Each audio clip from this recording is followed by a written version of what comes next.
berawal dari penasaran guys, kita coba lihat perkembangan kepompong usi kuning yang waktu itu kita sudah pernah upload. Ternyata masih guys. Nah ini kita lihat perkembangannya seperti apa, dia itu mau jadi apa gitu nih.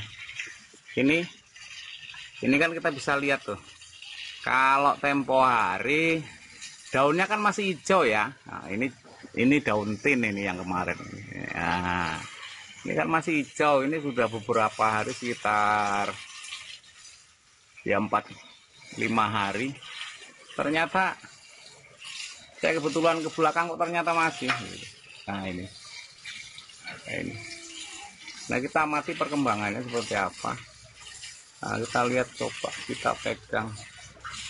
Oke. Ini kayak gini nih, sangat mirip dengan usi kuning. Nah ini kalau saya pencet ya, ini dipencet juga apa namanya, nggak keras tuh kan kelihatan ya. Nah ini sangat langka kita temuin ini juga kebetulan belakang.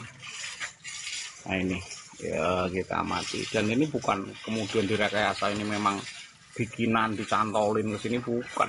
Ini kita lihat ujungnya, ini juga kita lihat ujungnya ini. Nih, kita dekatkan betul-betul sekarang tuh ujungnya. Kemudian kita lihat atasnya nih, nggak ada apa-apa, bukan di jarum kemudian apa yang lain, ataupun mungkin dilem, enggak. Tuh, sama sekali kita enggak apa namanya ya, enggak merekayasa. Cuman memang ini ya menjadi apa ya, hasanah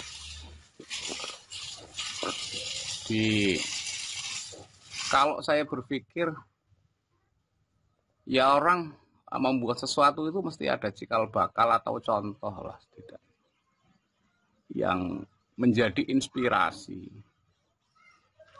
Nah kalau kita ngelihat dari ini ya, kepompong ini kan jelas. Ini kalau toh ngomong inspirasinya kan jelas sekali, itu jelas.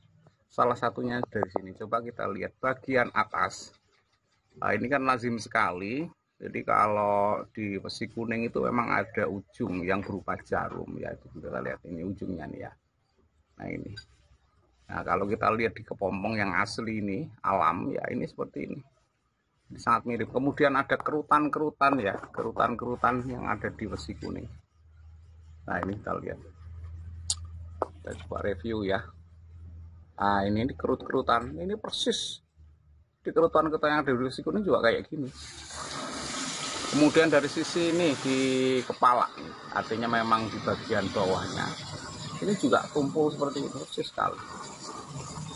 Hanya mungkin yang terlihat berbeda kalau kita ngomongin soal usi kuning yang kepompong itu dia kan dibungkus ya, dibungkus sama apa ya bahasanya, sutra gitu, sutra kuning yang agak kaku itu.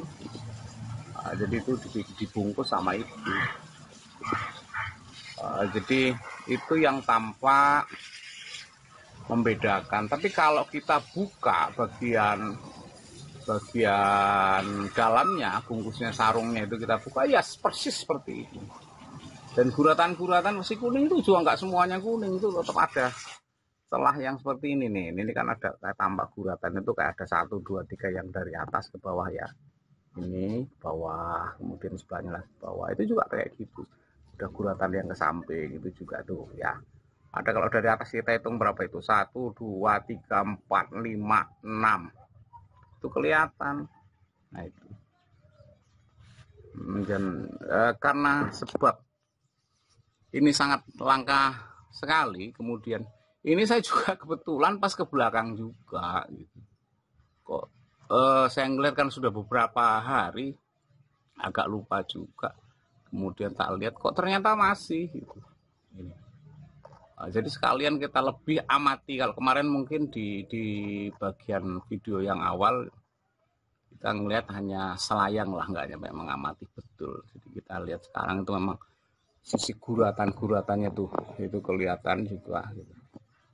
Dan saya berkeyakinan bahwa inilah cikal bakal dari munculnya ataupun gagasan ide kreatif sehingga muncul Wesi Kuning. Di samping memang kisah tentang Wesi Kuning itu ada kisah-kisah tersendiri, kisah yang cukup melegenda ya. Dulu di mana ada satu pusaka gada Wesi Kuning yang cukup termasyhur kekuatannya, yang kemudian kekhawatiran di belakang hari dipegang oleh orang yang tidak berperilaku baik, kemudian pusaka itu kemudian dihancur leburkan, dilempar ke atas dan hancur. Jadi mitologinya pusaka itu buyar, pecah jadi kecil-kecil dan tersebar di wilayah Nusantara gitu. Jadi bagian-bagian itulah yang kemudian memunculkan Wesi Kuning yang cukup banyak. Karena memang kalau kita ngeliat Wesi Kuning itu banyak juga orang yang punya, walaupun memang juga cukup susah. Jadi kalau ini alami ya, jangan kemudian kita cobain ini kemudian kita pakai pisau kemudian pakai sajam ya, ataupun pakai yang lain, apakah dia kebal atau enggak, tentunya itu beda ya, karena ini memang natural alam ya.